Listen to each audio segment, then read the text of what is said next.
Hi. Um, so I want to sort of gesture a little bit towards the power of narrative. And I'm going to do that by cheating and sweeping a bunch of sort of methodological stuff under the rug and focusing a little bit on ephemera. So I'm going to tell you a story about a thing that happened to me in the summer of 2012. And I had recently sold most of my belongings and moved into my thesis cubicle. uh, I was a grad student in the math department at UCLA, and I was going through this sort of period where I was trying to simplify a lot.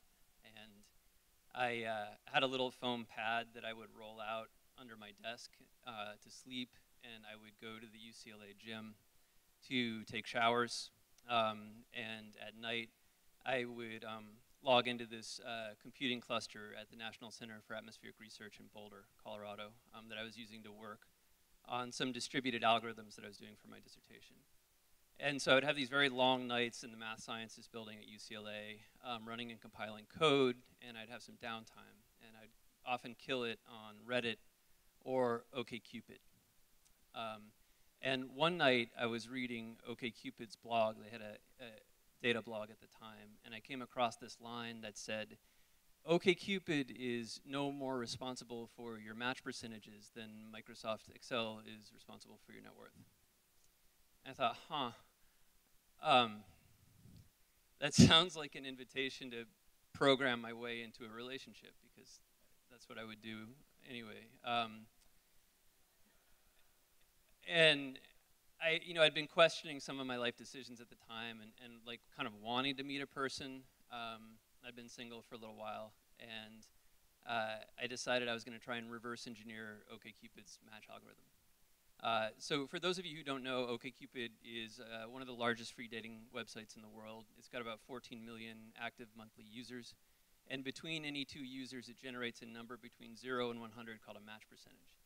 And these match percentages drive everything on the site, all of the activity, all of the visibility.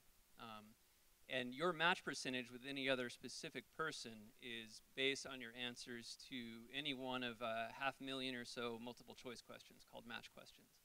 And these are all crowdsourced, so submitted by users, and they cover all walks of life, dating, religion, politics, lifestyle, creativity, sex, drugs.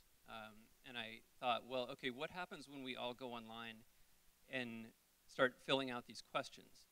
Do our answers sort of uniformly percolate throughout the space of all possible answers?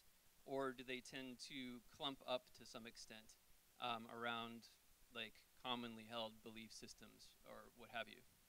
And if they do, to what extent do they clump, and do the clumps mean anything? And is that somehow exploitable? And I found this question sort of interesting enough that I began to use a lot of my supercomputing time analyzing OkCupid match question data. And I found out that when people in LA go online and fill out these questions, they do in fact clump up together, very much so. In fact, you could identify amongst women in LA about 7 different clusters. And they were highly predictive of other metadata from the profiles.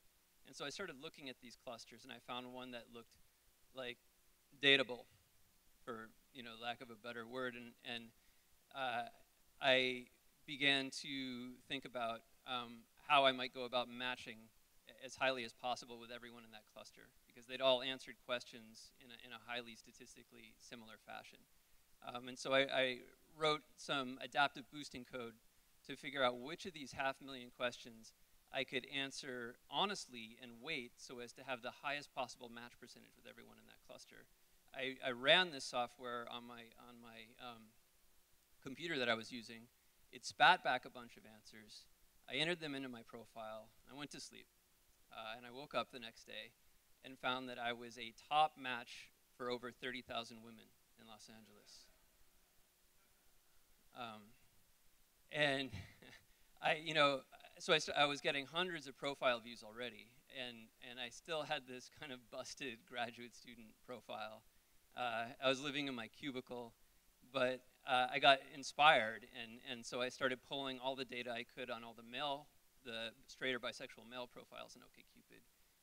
Did a bunch of topic modeling, started running regressions against the number of attractiveness stars that they'd received, figured out which topics were most attractive to the people in this specific cluster, started looking at metadata surrounding the images, f-stop, time of day, the kind of camera that took the picture, found the most attractive pictures, and basically sort of projected myself to the extent that I felt comfortable into this sort of optimal framing.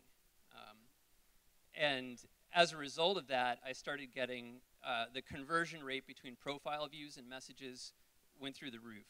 And after about 6 weeks of this sort of tweaking, tweaking, I received about 80 unsolicited messages per week. And so for a straight or bisexual male profile online, that the median number of unsolicited messages per week is 0. So this is, for about 3 months during the summer of 2012, I was the most popular of the 7 million or so male profiles in OkCupid. And I thought, wow, this is this is crazy. Like, this is going to be like Amazon Prime for my dating life. But my second thought was, like, there's no way this could last. They must know that something's happened. They're going to shut it down. So I better, like, strike while the iron is hot or something. So I decided, okay, I'm going to have an equally hardcore second phase to this project. I'm going to force myself to go on an average of 1 date per day until they either shut me down or I meet someone worth, like, stopping for. And so I remember the first date that I went on after that. I you know, like, unfolded myself from my cubicle and went down to the shower, to the gym to take a shower. And I had to leave a little bit early because I had to jumpstart my car. So I got a jump, and then I drove to this like Thai restaurant in the Westfield Mall called like Rock Sugar that I never ever would have gone to, and met this woman who was an entertainment lawyer, you know, and she pulls up in a Mercedes convertible, and I'm like dressed like this, and I'm thinking, oh my God, this is going to be really, really awkward, you know. And we sit down and order like some drinks, and then she says to me, you know, I've been on OkCupid for over 8 years, and I've never seen a 99% match before. Like, do you think that we're soulmates? And I thought, oh my God, like, this is really serious. I did not expect like this. I have to be really careful. And so for the next month or so, I would try to go on these very romantic dates, like, you know, yes, we'll go to Rock Sugar, or like, let's go to a show, or let's go hiking. And I drove all around LA, the beaches, the valleys. I just try to meet anyone, and I burnt out very quickly. I put about 1,000 miles on my car. I wasn't making a ton of money. I was like drinking way too much, and it was clear that this was not going to scale well. But I really didn't want to get rid of my 1 date per day average requirement. For some reason, that felt very important. So I decided, okay, well, what's the minimum sort of socially acceptable interaction I can build around 3 minutes of FaceTime? Because that's all I really need to know if I'd actually want to go on another date, and I can't think of any further sort of machine learning I could do to give me that kind of information. And so I settled on these 20-minute like coffee, almost pre-date things, where we would just, I would have a single cup of like decaf coffee, often drunk standing up, and we would just sort of meet and chat and decide whether or not we would like to go on a date. And it turned out this was sort of a thing. People were doing this anyway. Women were not surprised to want to just meet for half an hour in the afternoon. And I found there's a corner in Westwood near UCLA with 4 coffee shops that were all kind of kitty corner to one another with pretty good sight lines. And so I would just line up 4 dates on the hour, 2, 3, 4, 5, and just hit them on Saturday and Sunday and get my 8 dates per week. And at that point, I'd already started to notice some similarities between people, because again, these were people who had largely answered these match questions with a high degree of statistical similarity. But the common frame of the dates really brought it out. So very similar affectations, questions, at one point, 8 out of 9 people in a row ordered the exact same coffee drink. And I think partly because of my tendency to want to optimize things, and partly because of the sort of common frame of the dates and the repeated experience, I got very, very good at these, kind of like learning like when to lean in and be really energetic, when to kind of like space out and think about checking my phone.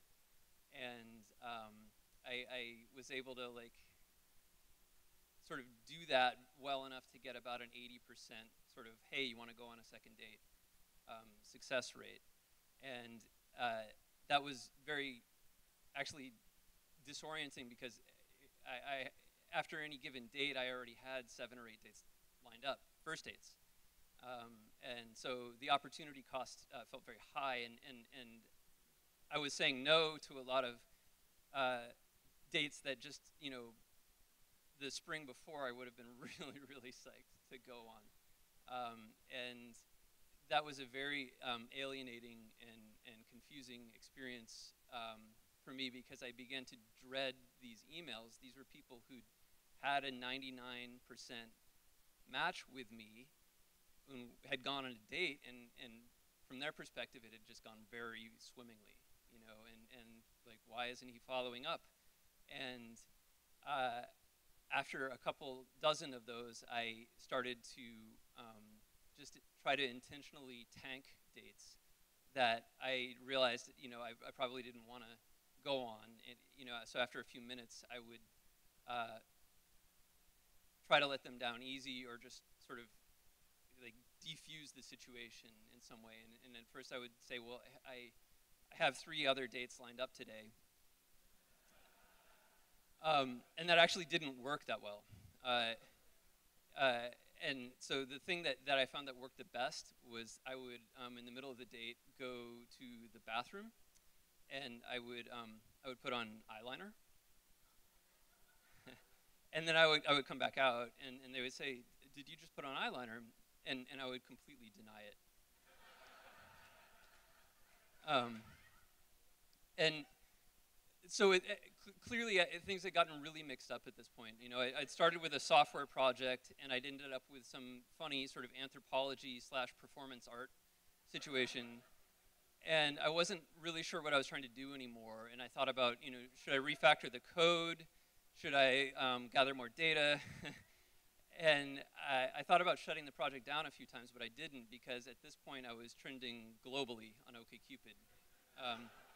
I was getting enough messages locally that they were, for whatever reason, putting me in their sort of main RSS feed. And so I started getting messages from Australia, Argentina, people saying, I don't know why you're in my recommended list, because you're clearly in Los Angeles, but you seem cool. Would you like to be like pen pals or something? And so as a result of that, I started getting more messages from people in LA that weren't in this sort of one group of women. And so every 3 or 4 dates, there'd be like a total curveball. And I began to kind of live for those. And so I kept going, and so like one date 88, I met one of these curveballs, and her name was Christine, and she came and was like, I saw your profile, and it has this little red dot, and it says it doesn't respond, and I thought I really have to up my game, so I put all these bikini pics on, and then I wrote a long thing about how I went to a jail action and almost got arrested because I tried to like hold hands with the inmates, and I just thought I'd tell you that. And it sounds funny to say now because it's like whatever, but something about the way that she said it, and a whole bunch of other sort of things that are hard to put your finger on, I kind of melted. And I said, well, okay, I changed my profile for you too. Well, not you specifically. I wrote a bunch of software to sort of optimize the way that I talk about myself, and then I started going on all these dates, and as a result of the match percentages, and I sort of lost track of what I'm doing, and now I'm confused. I'm not sure what I want, but you seem really cool. Is that like weird, And she took a beat and said, it's not that weird. It's actually kind of what it's like to be a woman online. You have a bunch of people who are writing you and saying things, and you don't really know if what they like about you is sort of what you like about yourself. and words lose meaning, and it's disorienting. And she said, well, have you ever heard of Judith Butler? And I was like, no, who's that? And she said, well, she's a queer theorist. She talks about gender performativity. And we had this great kind of 20-minute conversation about the politics of data and gender, and it felt like a real date again. Anyway, this was a couple years ago, and I've since graduated and moved on with my life and moved out of my cubicle. And I still occasionally tell this story, and when I tell it, sometimes people respond with this funny kind of buyer's remorse about their relationships, like, oh my God, I met my significant other at a bar. Do you think I stopped looking too soon? And they want to know, well, what happened with you? Did all that work lead to something, or did it fizzle out the way that most relationships do? And I feel very lucky because it did work. So I'm engaged to Christine. We're getting married next year. Thank you. And I can say with total confidence that the reason we're engaged is because we work really hard on our relationship. It's not because of anything revolving around code or a website.